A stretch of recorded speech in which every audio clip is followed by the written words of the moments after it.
أحييكم جميعا بتحية الإسلام الخالدة، بتحية أهل الجنة، بتحية من عند الله مباركة طيبة. السلام عليكم ورحمة الله وبركاته. الحمد لله، الحمد لله بنعمته تتم الصالحات. الحمد لله على كل حال وفي كل حال ونعمة. الحمد لله الذي لم يتخذ ولدا ولم يكن له شريك في الملك ولم يكن له ولي من الذل. الله أكبر كبيرا.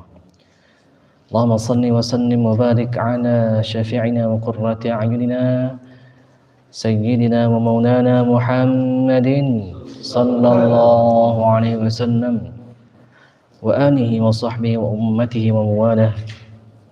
أما بعد أيها الحاضرون الكرام، أوصي نفسي وإياكم بتقوى الله، أوصي نفسي وإياكم بتقوى الله، أوصي نفسي وإياكم بتقوى الله وطاعته فقد فاز المتقون.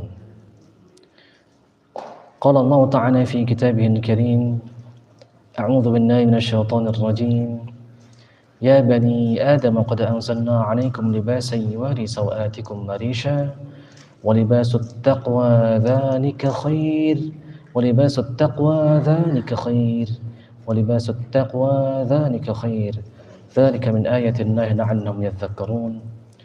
وقال أيضا: وتزودوا فإن خير الزاد التقوى، فإن خير الزاد التقوى، فإن خير الزاد التقوى واتقون يا أولي الألباب. اللهم انفعنا بما علمتنا وعلمنا ما ينفعنا وارزقنا علوما تنفعنا. اللهم إنا نعوذ بك من علم لا ينفع ومن قلب لا يخشع ومن نفس لا تشبع ومن دعوة لا يستجاب لها، ونسألك علما نافعا وقلبا خاشعا ولسانا ذاكرا وشفاء من كل داء وسقم وعملا متقبلا ورزقا حلالا طيبا مباركا. يا ربنا يا ربنا يا ربنا زدنا علما وارزقنا فهما برحمتك التي وسعت كل شيء. اللهم يا معلم آدم علمنا ويا مفهم سليمان فهمنا. ربنا آتنا رحمة من عندك وعلمنا من لدنك علما. ربنا هب لنا حكما وألحقنا بالصالحين واجعل لنا لسان صدق في الآخرين واجعلنا من ورثة جنة النعيم. واغفر لآبائنا وأمهاتنا وأجدادنا والمؤمنين والمؤمنات الأحياء منهم من أموات، ولا تخزنا يوم يبعثون يوم لا ينفع مال ولا بنون إلا من أتى الله بقلب سليم. وارزقنا قلبا سليما أتيناك به يوم القيامة. اللهم ألهمنا رشدنا، ألهمنا رشدنا، ألهمنا رشدنا، آمين يا رب العالمين. Alhamdulillah, kita ucapkan dengan lisan kita, dan itu adalah sebaik-baik doa. Kita ucapkan itu bukan hanya dengan lisan, tetapi dari hati kita yang paling dalam, sebagai wujud pengakuan kita bahwa segala sesuatu yang Allah Subhanahu wa taala ciptakan itu baik semua. Kata Allah, ma asabaka min hasanatin fa min Allah. Yang baik-baik yang kau alami itu datangnya dari Allah Subhanahu wa taala. Wa ma asabaka min sayyi'atin fa min nafsik. Yang buruk-buruk dari dirimu sendiri. Nah, maka kita dianjurkan untuk bermuhasabah, berpikir kita apa yang sudah kita alami dari kita akil baligh sampai sekarang. Kalau kita kurangi sedikit 1 tahun ke belakang, karena sebentar lagi kita akan memasuki bulan suci Ramadan, maka kita bersih-bersih. Kita sudah masuk di bulan Sya'ban, kemarin bulan Rajab, bulan menanam. Siapa yang sudah menanam di bulan Rajab, saatnya di bulan ini dia siram tanamannya itu, dia pupuk, dia rawat. Mudah-mudahan nanti di bulan suci Ramadan dia akan tanam, dia akan panen. Sayyidina Ali radhiyallahu an karamallahu wajhah ketika masuk bulan Rajab itu dikisahkan itu jam 12 malam udah nggak tidur lagi itu sampai subuh. Tapi besok paginya bukan balas dendam, sama beramal juga. Jadi kalau misalnya kita sudah memanaskan mesin kita itu, nanti jalannya enak. Tapi kalau misalnya mesinnya masih dingin itu, bagaimana kita mau langsung bisa ngebut itu? Tidak bisa. Nah makanya kita mulai panaskan mesin kita itu, kita tanam dari bulan Rajab, persiapkan. Minimal kalau kita mau optimal, mau kita itu maksimal nanti di bulan suci Ramadan, maka kita sudah mulai panaskan mesin kita itu di bulan Rajab. Terus latih nanti sudah terbiasa, sudah enak. Mudah-mudahan nanti kita beramal itu di bulan suci Ramadan, tarawih, terus membaca Al-Quran, berpuasa, itu sudah enak kita itu. Nggak ada dongkol-dongkolnya dalam hati kita. Sesekali ada dongkol itu tertolak itu, tidak akan dapat derajat yang tinggi itu. Kalau kita berdoa saja hati kita nggak hadir, nggak mau Allah itu. Kalau kita beramal hati kita ada kedongkolan di sana itu juga sama, tertolak untuk dapat fadilah yang tinggi. Maka kita terhijab, dosa terampun karena kita sudah melakukan kewajiban. Tetapi untuk mendapatkan nilai yang sempurna nggak dapat. Nah maka di bulan Sya'ban ini, yang mana bulan Sya'ban ini adalah bulan di antara bulan yang agung, bulan Rajab, bulan haram, bulan suci Ramadan, adalah bulan yang paling mulia. Nah biasanya orang lalai ini di sini. Setan itu juga tanam, dia mulai nanam karena di bulan suci Ramadan setan nggak bisa kerja itu. Setan-setan besar kerjanya nggak maksimal. Dia itu dikerangkeng oleh Allah Subhanahu Wa Taala. Pernah diperlihatkan oleh Allah Subhanahu Wa Taala. Itu kita ngeruqyah itu, jadi setannya itu dia dirantai. Jadi ada, kalau yang diperlihatkan itu semacam rantai mengikat kakinya itu. Ada semacam bola. Pernah ngelihat ada ini penjahat yang bawa rantai kakinya itu, ada bola besi. Nah kira-kira begitu. Pas dia mau berjalan itu besinya itu masuk ke dalam tanah itu dalam itu, dia nggak bisa berjalan itu. Dia cuma bisa nyuruh anak buahnya aja. Itu setan-setan besar. Sufidatis syayatin wa maradatul jin. Jadi setan-setan besar itu ada yang menafsirkan syaitan itu keturunannya iblis. Jadi setan-setan keturunan iblis itu pimpinan-pimpinan jin-jin jahat itu, wa maradatul jin, jin yang nggak ada kebaikannya sama sekali. Marodah itu berasal dari kata marda. Marda itu artinya pasir. Pasir itu kalau kita tanam sesuatu nggak tumbuh dia itu. Jadi setan-setan yang jahat sekali, yang nggak ada kebaikannya sama sekali dalam dirinya itu dikerangkeng. Tapi yang kecil-kecil masih kerja. Nah makanya dia optimalkan itu. Makanya dia optimalkan. Dia serang kita itu di bulan Rajab. Diserang kita itu di bulan Sya'ban karena dia masih bisa kerja optimal itu. Nah maka kita harus berusaha ucapkan alhamdulillahirabbil alamin supaya nikmat itu ditambah oleh Allah. La in syakartum la azidannakum, bersyukur tambah. Bersyukur kita, ya Allah sudah kau izinkan aku sholat subuh berjamaah, timbulkan rasa senang di hati kita, ditambah sama Allah. Ya Allah atas izinmu aku sudah bangun sebelum subuh ya Allah. Di waktu-waktu yang mustajabah di mana orang lain banyak tertidur lelap, kita timbulkan rasa senang, ditambah sama Allah. Tapi kalau kita berat rasanya, nah itu kurang optimal nanti, itu limpahan karunia Allah itu. Nurnya itu masih banyak terhijab nanti. Dan kita bersalawat kepada Muhammad sallallahu alaihi wasallam, sosok agung yang mulia yang kita rindukan. Tidak usah ditanyakan lagi bagaimana cintanya kepada umatnya itu. Tidak usah ditanyakan lagi bagaimana pedulinya dia terhadap kita sallallahu alaihi wasallam. Nah, tinggal yang kita perlu pertanyakan itu bagaimana hati kita kepada beliau? Apakah hati kita tertaut kepada beliau ataukah tidak? Apakah kita mencintainya sebagaimana dia cinta kepada kita atau tidak? Nah, maka sering sekali saya sampaikan bahwa Rasulullah SAW mengatakan, tidaklah Allah Subhanahu wa taala larang kalian itu kecuali Allah dengan ilmunya tahu. Pasti ada di antara kalian itu yang langgar. Jadi semua larangan-larangan yang Allah Subhanahu wa taala berikan kepada kita itu, perintah untuk kita menjauhi itu tidaklah Allah larang itu kecuali Allah tahu. Pasti ada aja yang melanggarnya itu.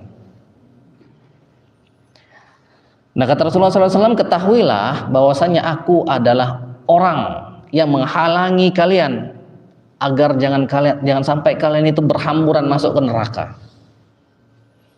Jadi beliau itu menghalau kita agar jangan sampai kita itu lari berhamburan masuk ke dalam neraka.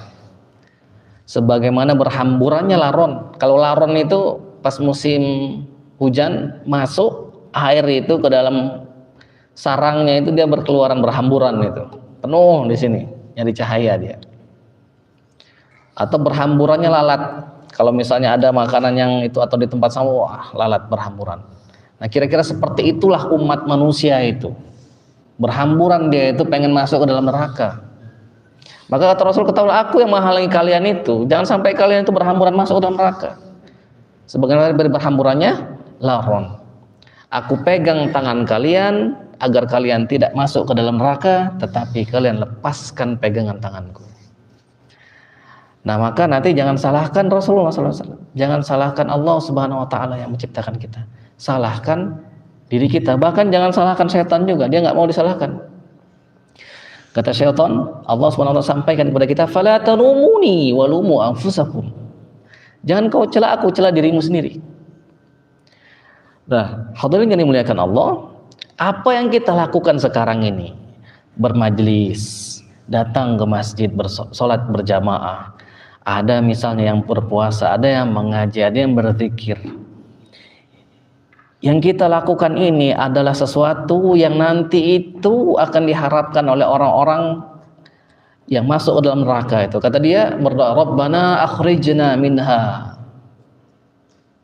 fa in udna fa inna zalimun. Ya Allah, keluarkan kami ya Allah dari neraka ya Allah. Kalau kami ngulangin lagi kesalahan kami, kalau kami berdosa lagi ya Allah, kami sesungguhnya benar-benar zalim. Di ayat yang Rabbana akhrijna na'mal salihan ghairal ladzi kunna na'mal. Ya Allah, keluarkan kami ya Allah. Kami akan beramal soleh yang dulu kami tinggalkan amal soleh itu. Sekarang mungkin kita rada berat. Datang pergi ke masjid misalnya, ikut majelis, berat. Saking beratnya sampai tertunduk-tunduk kita itu.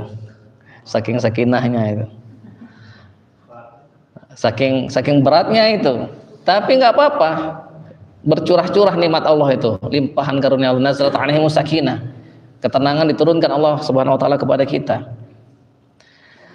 Karena ingatlah ayat ini, nanti kalau kita nggak kerjakan, nanti kita minta kepada Allah untuk dikembalikan. Kita mau beramal, amal yang kita tinggalkan, kita nggak tahajud, ya Allah aku akan tahajud. Kita nggak bersedekah, ya Allah aku akan bersedekah. Sekarang uang itu kita tahan-tahan.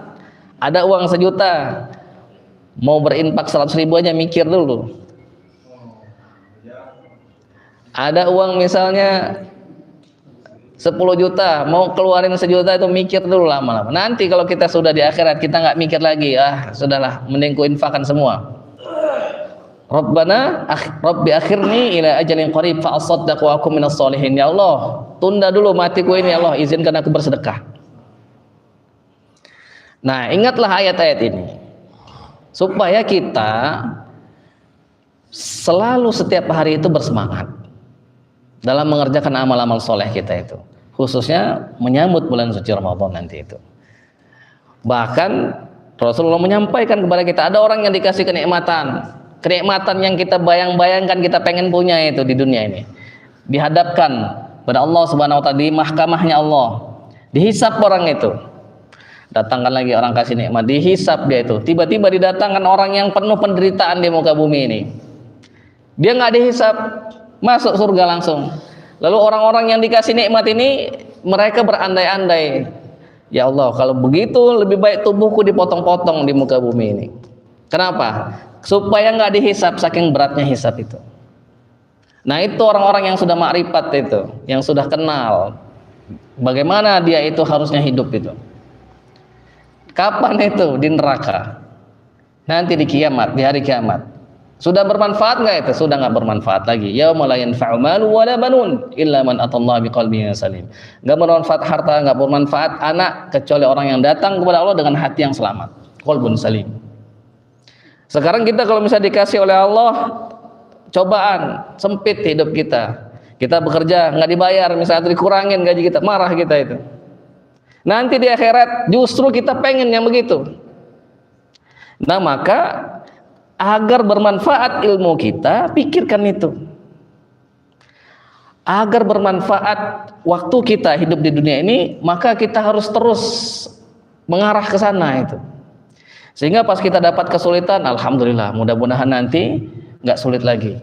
Kalau kita takut di dunia ini, di akhirat nanti nggak takut lagi. Jadi Allah tidak pernah mengumpulkan dua takut dalam sebuah riwayat itu. Kalau dia sudah takut di dunia, di akhirat nggak takut lagi. Kalau di dunia ini dia berani,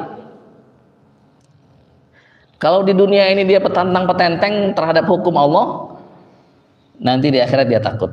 Nah sekarang kita pilih mana? Mau takut, mau sedih di dunia ini? Sedih, takut kita. Amal kita nggak sempurna. Kalaupun amal kita sempurna, kita tahu itu dari Allah. Banyak kurangnya sana sini kita itu. Nah maka waktu kita dikasih oleh Allah banyak sekali cobaan misalnya, kepedihan-kepedihan hidup. Nah ingatlah itu berarti Allah ingin menyelamatkan kita di akhirat. Dan itu adalah nikmat yang jauh lebih besar dibanding kebahagiaan-kebahagiaan dunia yang bersifat semu saja, bersifat sementara saja.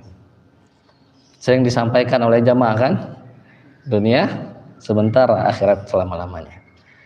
Nah insya Allah kita akan bahas kembali kajian kita tentang doa-doa yang ada dalam Al-Quran. Kali ini kita akan bahas lagi doanya Khalilullah Abul Anbiya Sayyiduna Ibrahim alaihissalam.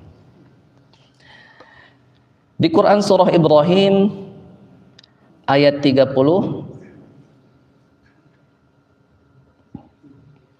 ayat 35. Ya, ayat 35 sampai nanti itu ayat ke 41. Jadi ayat 35 sampai 41 Quran surah Ibrahim. Nah, nanti diingat-ingat, dicatat di rumah, dilihat lagi. Nggak bisa kita mengandalkan di majelis saja seperti Imam Syafi'i, beda level. Jadi kita harap tahu diri, maka nanti dilihat-lihat lagi. Sebelumnya kita bahas doa di Al-Quran surah Al-Isra ayat berapa? Di 80 berapa? 80. Oh, ayat 80. Rabbi adkhilni mudkhala sidqin wa akhrijni mukhraja sidqin waj'alni min ladunka sultanan nasira. Nah itu baca agar kita dimasukkan oleh Allah Subhanahu wa taala dengan masuk yang benar, dikeluarkan oleh Allah dengan keluar yang benar, dijadikan oleh Allah Subhanahu wa taala penolong dari sisi Allah, yang mana di sana pakai min ladunka. Min ladunka itu artinya bahwa nggak mungkin kita itu mampu. Sama seperti Ashabul Kahfi, ada 7 orang menghadapi raja yang berkuasa, nggak mungkin dia bisa menang, maka pakainya min ladunka. Nah, kalau misalnya sesuatu yang kita masih bisa handle, biasanya pakainya min indika. Masih bisa atas kemampuan kita, bisa pakai min indika. Tapi kalau min ladunka itu sesuatu yang kita udah nggak mampu. Santri-santri misalnya mau pilih pakai min indika atau min ladunka. Kalau misalnya minta tolong, ya Allah, bantu aku dalam menghafal. Nah, kira-kira kalau dia masih ada mampu untuk bisa menguasai min indika. Kalau enggak, min ladunka. Nah maka baca itu, setidaknya bahasa Indonesianya, baca. Setiap kita mau masuk sesuatu, masuk bulan misalnya, terus masuk ke dalam sebuah tempat, masuk kerja, keluar dari sebuah tempat, bahkan itu Ada yang menafsirkan juga masuk ke dalam kubur, masuk ke dalam kubur dengan benar, keluar dari kubur dengan benar. Enak itu. Nanti mudah-mudahan kita dibangkitkan maqam mahmudah, di tempat yang terpuji. Nah, baca itu. Nah, sekarang kita akan bahas doa Sayyidina Ibrahim alaihissalam Khalilullah di Al-Quran surah Ibrahim ayat ke-35. Mungkin nggak bisa semua, kalau tidak bisa nanti kita akan lanjutkan pada pertemuan selanjutnya. A'udzu billahi minasyaitonir rajim. Bismillahirrahmanirrahim. Wa idz qala Ibrahim rabbi ij'al hadzal balada aminan wajnubni wa bani an na'budal asnam. Dan ingatlah, jadi ketika Allah pakai wa'idz, ingatlah, berarti kalimat setelahnya itu mengandung banyak pelajaran yang harus kita ingat. Dia pakai wa'idz, misalnya wa'idz qala Ibrahim atau wa'idz qala rabbuka lil malaikati inni ja'il. Ada sebuah perkataan juga di dalam Al-Quran, perkataannya Fir'aun. Allah nggak pakai wa'idz, pakainya langsung wanada Fir'aunu fi qaumi, wanada Fir'aunu fi qaumihi. Fir'aun teriak ke kaumnya itu, dia katakan qala ya qaumi alaysa li mulku misra wa hadhihi al-anharu tajri min tahti. Wahai kaumku, kata Fir'aun, bukankah kerajaan Mesir ini punyaku? Bukankah sungai Nil yang mengalir di bawahnya itu sungaiku? Nah, gitu. Dia pakainya wanada, nggak pakai wa'idz. Nah, di sini pakai wa'idz. Kalau kita baca Al-Quran wa'idz, nah berarti apa? Perhatikan kalimat setelahnya itu bermanfaat bagi kita. Jelas sampai sini ya? Dia katakan apa? Rabbi ja'al hadzal balada amina. Ya Allah, jadikan negeri ini. Ada lam ta'rif di sana, al-balad. Lam ta'rif itu kalau dalam bahasa Inggris artikel the, artinya sesuatu yang sudah dipastikan, sudah ditentukan apa bentuknya itu. Kalau misalnya dia nggak pakai, itulah doa juga yang dibaca oleh Sayyidina Ibrahim di Quran surah Al-Baqarah. Rabbi ja'al hadza baladan amina warzuq ahlahu minats thamarati man amana minhum billahi wal yawmil akhir. Jadi kalau di sini pakai al-balad, kalau di sana pakai baladan amina. Ada sebuah sedikit perbedaan. Jadi Nabi Ibrahim alaihissalam minta kepada Allah setelah dia bangun sebuah negeri namanya itu Mekah Al-Mukarramah. Jadi bumi diciptakan oleh Allah subhanahu wa ta'ala, langit diciptakan oleh Allah, dan Allah ketika menciptakan itu sudah menentukan ada tanah haram di sana itu. Ada tanah haram, tanah yang mulia, tanah yang tidak boleh dimasuki kecuali oleh orang yang beriman. Tanah yang tidak bisa dimasuki kecuali oleh orang yang mengatakan la ilaha illallah, asyhadu an la ilaha illallah wa asyhadu anna muhammadar rasulullah. Nah, itu disebutnya tanah haram. Tapi sebelum ramai seperti sekarang ini, itu tanah tandus. Makanya di ayat yang selanjutnya nanti akan kita bahas tanah tandus yang tidak ada siapa-siapa di sana itu. Jadi dia minta kepada Allah agar dijadikan Mekah itu tanah yang aman. Kata Allah, awalam yarau anna ja'alna haraman aminan wa yatakhattafun nas min haulihim. Apakah mereka tidak melihat bahwasanya Allah menjadikan tanah haram ini, tanah Mekah ini tanah yang aman, dan orang-orang saling rampok, saling bunuh di sekitarnya itu. Jadi kira-kira kalau kita baca di beberapa riwayat itu, orang-orang Arab itu kemuliaan mereka adalah menuntut balas ketika ada keluarganya itu yang disakiti, baik itu dicuri atau dibunuh atau disakiti, maka sesiapa yang tidak menuntut balas itu hina dina, itu nggak dianggap, bukan manusia. Orang Arab tuh begitu. Maka orang-orang yatim dulu itu di sana itu dia nggak punya tempat untuk mengadu.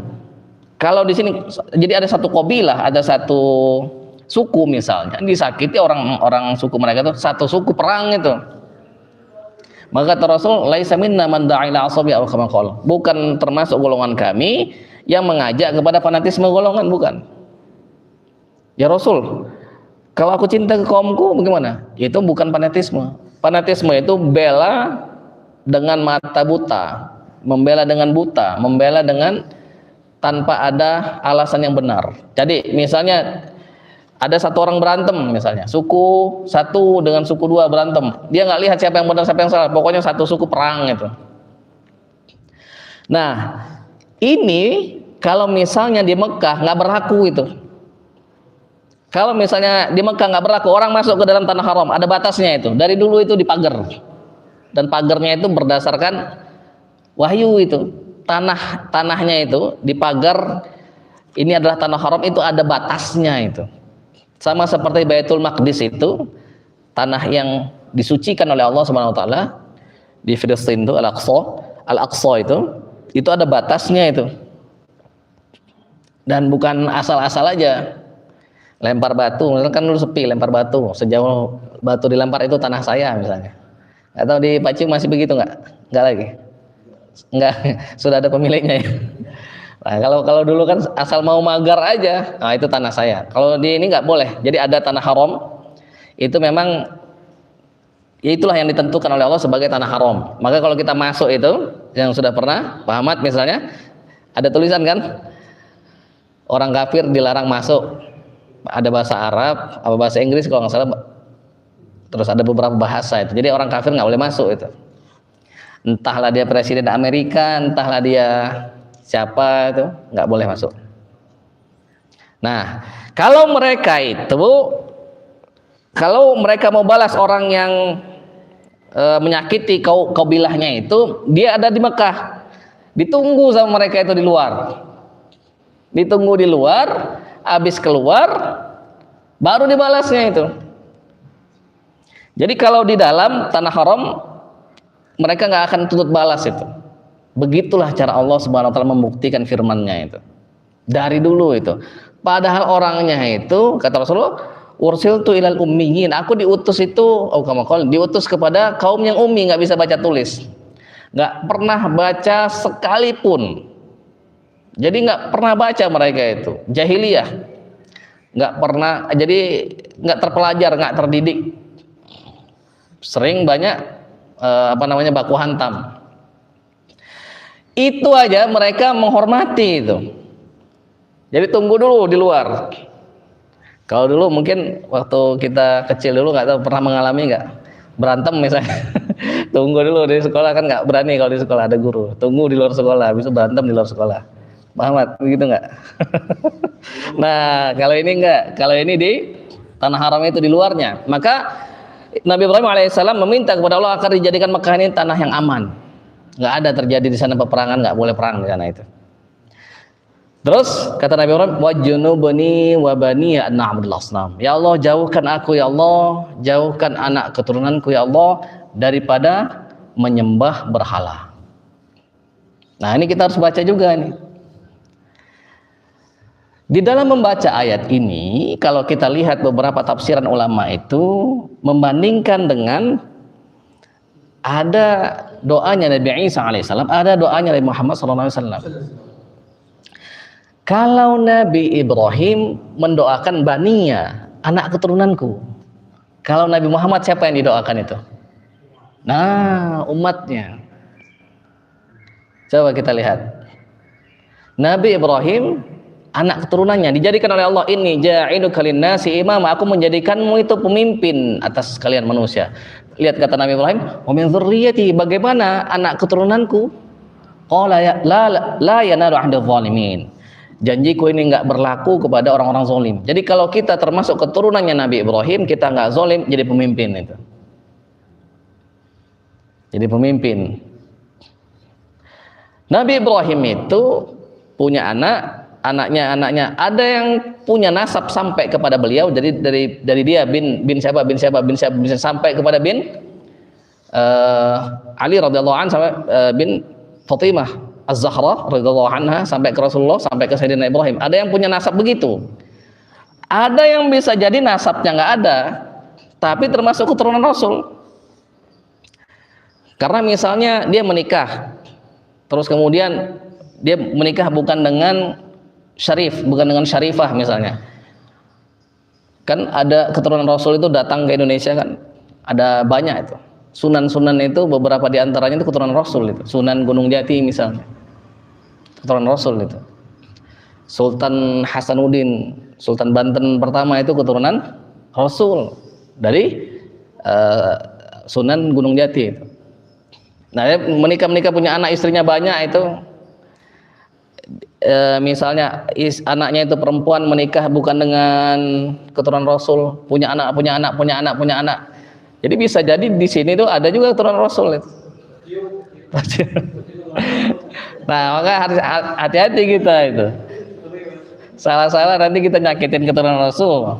Nah, jangan nyakitin orang. Salah-salah kita nyakitin keturunan Rasul, nyakitin Rasul berarti. Jadi suatu riwayat dikisahkan itu Nabi Muhammad berdoa, ya Allah umatku, ya Allah umatku, ya Allah umatku. Maksudnya selamatkan umatku, selamatkan umatku. Allah yang Maha Tahu nyuruh Sayyidina Jibril alaihissalam datang ke Nabi Muhammad, tanya apa maksudnya itu, doanya itu, karena Rasul merintih. Padahal Allah Maha Tahu, tapi kita nggak tahu. Jadi dikasih tahu kepada kita melalui diutusnya Jibril itu melalui mulut Rasulullah SAW. Lalu kemudian Rasul jawab, nggak disebutin di riwayat itu apa jawabannya, itu nggak disebutin. Habis itu Jibril melapor kembali ke Allah, bilang kepadanya, kata Allah SWT, kami tidak akan mengecewakannya terhadap umatnya. Maksudnya Allah tidak akan mengecewakan Rasulullah SAW terhadap umatnya Nabi Muhammad SAW. Maka tidak ada umat yang masuk surga sebelum umatnya Nabi Muhammad SAW. Nggak ada orang yang masuk surga kecuali Nabi Muhammad dulu masuk surga. Jadi Nabi Muhammad waktu mau meninggal, umatku. Kalau Rasul bilang umatku, artinya apa? Keturunannya juga termasuk. Nabi Ibrahim bilang baniya, anak keturunanku. Berbeda levelnya itu, berbeda derajatnya itu, berbeda wilayah doanya itu berbeda. Nah, makanya wajarlah kalau Nabi Muhammad SAW itu adalah semulia-mulia Rasul, bahkan lebih jauh semulia-mulia alamin. Al-alam itu artinya segala sesuatu selain Allah. Maka Rasulullah SAW adalah semulia-mulia al-alam, Rabbul alamin, Tuhan sekalian alam. Maka Rasul semulia-mulia alam. Nah, maka coba kita doa juga ini. Kita doa.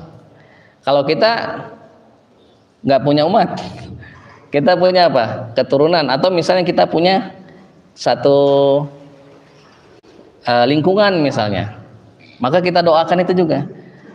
Rabbi ja'al hadzal balada amina wajnubni wa baniya na'budul asnam. Jauhkan aku anak keturunanku ya Allah dari penyembah al-asnam. Jadi berhala. Nah, dulu berhala ini kan sudah pernah kita bahas ini, berhala ini dan dampaknya ini besar. Di zaman Sayyidina Adam alaihissalam itu 10 kornun itu 10 generasi, atau kalau misalnya satu kornun itu misalnya 100 tahun, berarti kira-kira 1000 tahun itu semuanya beriman itu. Nggak ada yang menyembah asnam itu. Barulah di zaman Sayyidina Nuh alaihissalam baru ada itu berhala itu. Yang kita baca di Quran surah Nuh itu kan, wa qalu la tadhuruna ahliyatakum la tadhuruna wadda wala suwa'a wala yaghuth wala ya'uq wa nasra. Itu adalah nama-nama berhala pertama itu. Berhala pertama itu adalah orang-orang soleh, begitu cara iblis itu. Jadi orang-orang soleh, anaknya keturunannya Sayyidina Adam yang soleh-soleh. Soleh itu apa? Membantu orang tanpa pamrih. Kalau ada yang minta bantuan dibantu sama dia, ada kebutuhan dibantu sama dia. Nggak perlu, nggak. La nuridu minkum jazaa'u wala syukur. Jangankan bayar. Nggak mau. Syukur saja tidak. Terima kasihnya nggak perlu. Karena murni dia. Hanya dari Allah saja. Nah, betapa mulianya orang-orang itu sehingga dicintai oleh kaumnya itu. Coba kita, kalau misalnya kita ada teman yang begitu, dia butuh, ini lu punya teman itu, ini lagi butuh uang lu waktu kuliah itu, bilang sama teman, ada uang nggak, boleh minjem nggak? Nggak ada katanya, tapi nanti saya cari kata dia. Saking dia itu membantu saya itu, pastilah saya ke dia cinta itu, pastilah kita ke orang yang begitu cinta itu. Dia benar-benar mau bantu, dia nggak punya, nanti dia cari kata dia, saya cari nanti saya bantu. Atas izin Allah, alhamdulillah beliau lanjut itu S2 S3 di Jepang. Nah, sekarang sudah jadi dosen. Sudah ada apa namanya? Sudah dimuliakan oleh Allah derajatnya itu. Maka kalau orang bantu, orang lapangkan kesempitan orang, nanti Allah akan lapangkan kesempitan dia itu. Kalau kita tutupi aib saudara kita, nanti aib kita ditutup oleh Allah Subhanahu wa taala. Maka orang-orang itu yang soleh-soleh itu, yang baik-baik itu dicintai. Ketika dia meninggal merasa kehilangan. Lihat cara kerjanya itu. Kita ambil hikmahnya, lihat cara kerjanya setan itu. Kalau kita misalnya punya istri, baik istri kita itu, nggak pernah nuntut apa uang belanja, misalnya nggak pernah bilang kurang. Oh ya, dilayanin kita itu, nggak pernah dia ngeluh itu. Pokoknya dilayanin terus. Kalau pegel dipijitin, dia rumah dirapiin, dibersihkan, makan, disediakan. Kalau yang suka kopi dibikinkan. Nah, soleha ya, mau semua. Apalagi cantik misalnya, nah, kaya raya juga misalnya. Waduh. Tiba-tiba meninggal, bagaimana perasaan kita itu? Sedih kan? Nah, begitulah kira-kira psikologis kaumnya Nabi Nuh alaihissalam waktu itu. Akhirnya setiap hari meninggalnya itu orang-orang meratapi itu, berkumpul mereka itu di lapangan meratapi. Waddan, Suwa'an, Yawuth, Ya'uq, Nasra, itu nama-nama orang-orang soleh itu, orang-orang yang baik-baik itu. Nah, maka disinilah pentingnya kita untuk mengajarkan orang itu bukan cinta kepada kita, tapi cinta kepada yang menciptakan kita, tapi cinta kepada Allah. Kebaikan ini kita kasih tahu bukan dari saya, kebaikan ini dari Allah melalui saya. Sehingga ketika orang melihat kita itu lihatnya Allah, lihat kebaikan kita lihatnya Allah. Kalau kita meninggal, dia tetap cinta kepada Allah. Maka itu adalah tipsnya Ustadz Arifin Ilham, istrinya 3 itu. Ditanya kok bisa? Istri itu ajarkan cinta kepada Allah, jangan cinta kepada kita. Ada yang mau pakai? Insya Allah. Nah, kalau kita salah ngajarin istri kita, ngajarin anak kita, cinta ke kita, yang terjadi apa? Pas kita meninggal nangis dia itu. Nanti marah kepada Allah. Yang terjadi seperti ini nih, kaumnya Nabi Nuh ini. Nangis meratap mereka itu. Lalu kemudian datanglah iblis. Bagaimana kalau aku bikinkan patungnya Waddan? Supaya kalian lebih mengingatnya, ingat kebaikan-kebaikannya. Oke, dibikinkan. 1 baru itu. Nangis lagi mereka itu, 1 itu, datang lagi iblis. Bagaimana kalau aku bikinkan di setiap rumah-rumah kalian itu? Oke katanya, bikin. Awalnya mengingat saja. Lama-lama akhirnya disembah akhirnya itu. Itulah awal mula pertama kali berhala itu.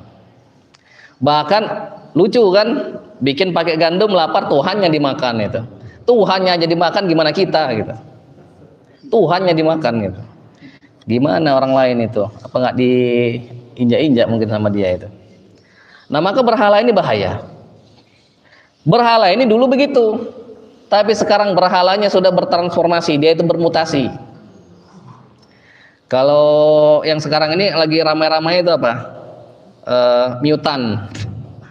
Ada manusia mutan. Mutan itu apa? Jadi kayak punya super power begitu. Nah, sekarang berhalanya sudah menjadi mutan itu. Sudah bermutasi dia itu, sudah bertransformasi, sudah berubah. Yang dulunya itu sebagai bentuk wujud yang disembah, mungkin sekarang beberapa masih. Tetapi sekarang sudah berubah itu. Berhalanya itu bisa jadi anaknya itu. Aneh dulu pernah apa namanya? Ada orang konsultasi, Ustadz kata dia, kenapa ya Allah itu selalu nguji saya di anak saya? Anak saya sakit, sedih sekali saya. Kalau saya yang jadiin sakit saya nggak apa-apa, anak saya mau dioperasi nggak apa-apa, saya sakit nggak apa-apa.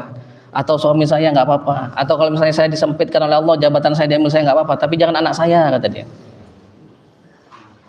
Nah, terus ya, kenapa dia diuji di anaknya? Yaitu berhala itu anaknya itu. Maka Allah pengen itu menghancurkan itu berhala di dalam hati kita itu. Maka Rasulullah SAW masuk ke dalam Mekah itu dihancurkan kurang lebih sekitar 360 berhala itu di Mekah itu dihancurkan sama Rasulullah SAW. Itu zohirnya, tetapi batin kita itu, kalau misalnya batin kita masih banyak berhalanya, itu harus kita hancurkan juga itu. Hancurkannya dengan apa? La ilaha illallah. Makanya afdhaluz zikr itu la ilaha illallah. Tiada Tuhan selain Allah, tiada yang cintai selain Allah, tiada yang dipuja selain Allah, tiada yang memberi selain Allah, tiada yang berbuat selain Allah. Nah, begitu. Maka kita harus lihat ini. Jadi jangan kita pas baca ayat ini berhala, ya berhala yang disembah, bukan begitu.